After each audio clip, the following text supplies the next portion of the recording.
As a thought leader in the, in sales, high performer, what do you think, like, just wild guesses here, just go bananas if you want to. 10 years from now, tech sales. Tech sales.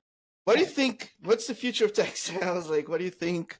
What would be the number one skill that a tech seller should have? What do you think? Like, what's now? Is that going to change, or is it going to be the same? What do you think? There's no right or wrong. Wild No, guess. it's a really great question. I love that. And I think instinctively I kind of knew what my answer was, but there's other things that I want to add to that. My straight shot answer, storytelling. Mm. Storytelling is going to be the kingpin of all of this in the next 10 years. So if people know who you are, they like what you have to say, they trust what you're saying, that you know what you're talking about, and that you actually care. You actually care about the people that you're serving, you care about your community. That is going to get you the sale. That's going to get people to care because you, like you were just mentioning it, like that's going to be more impactful than if I send them 100 emails. I could send them a video, and meeting me face to face is still going to be more impactful than necessarily that video.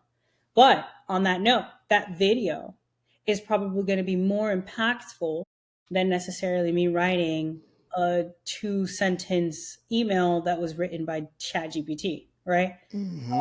That, me actually reaching out, and even if I were to write that email, let's change it on its head.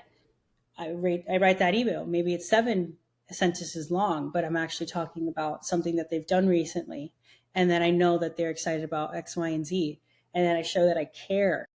Someone's probably going to like that email a lot more than the auto-generated email, but they're probably going to like the video a lot more. But they're more than likely going to enjoy actually having a conversation with me above all, right?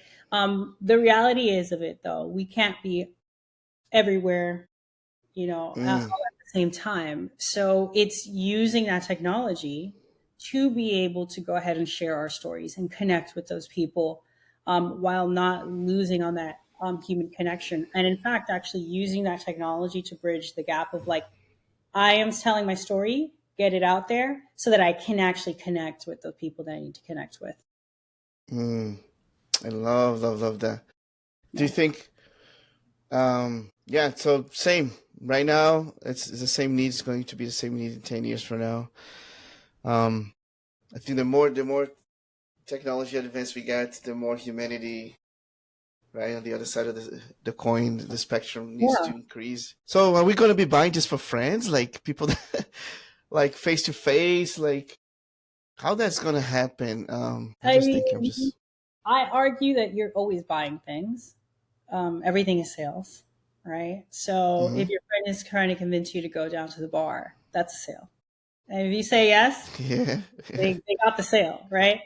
If your mom is trying to convince you to be nice to your uncle during Thanksgiving, and you decide to actually go ahead and give him an extra serving of mashed potatoes, she just got her sale, right? We're always selling. We're always telling stories to one another. Ultimately, I don't think that that's ever going to change. I do feel like that's like an innate human, like a core instinctual thing.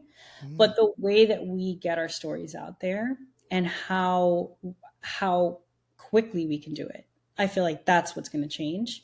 It already was revolutionized by the fact that we had social media, but a lot of that was a manual process. And it literally, if anyone in the audience that is listening ever survived through the MySpace days, we are well past that. Okay. So a lot of that has already been automated, but now we're taking a step further where now you only really have to focus on telling your story, and then the machines will do the rest, right?